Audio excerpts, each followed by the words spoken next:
High বন্ধুরা, কেমন আছো তোমরা? আজকে মা বানাতে চলেছে একটা ইউনিক মিষ্টি রেসিপি, সাবুর রসমালাই।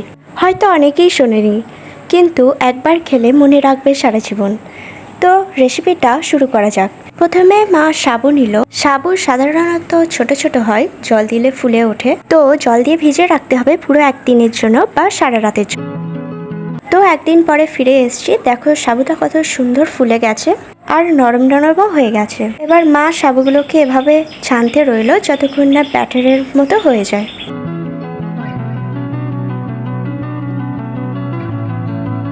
এবার মা হাফ চামচ ঘি নিয়ে নিয়েছে। এবার এটাকে ব্যাটারের সঙ্গে ভালো করে মাখিয়ে নেবে যেন একটা সুন্দর গন্ধ আসে। এবার মা সাবুগুলোকে দিয়ে মাখিয়ে ফেললো গোল গোল মিষ্টির বল।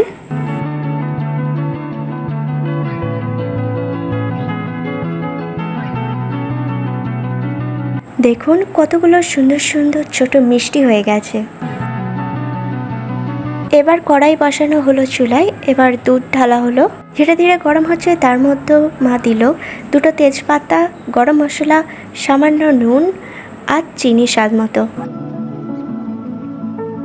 দুধের সুন্দর টেস্ট আসার জন্য মা এখানে 10 টাকার প্যাকেটের গুঁড়ো দুধ ইউজ করেছে।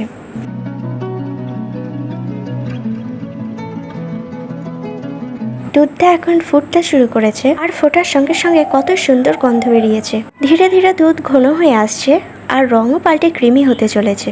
এবার একে একে সাবুর মিষ্টিগুলো ফেলে দিল গরম দুধে। দুধের মধ্যে পড়ে এই মিষ্টিগুলো ধীরে ধীরে ফুলতে শুরু করেছে।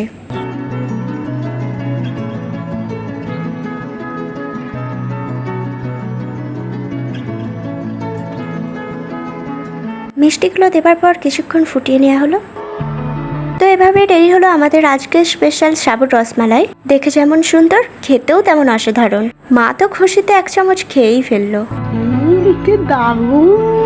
তো বন্ধুরা, আজকে এই পর্যন্তই। আবার দেখা হবে পরের ভিডিওতে। সুস্থ থেকে ভালো থেকে, ধন্যবাদ।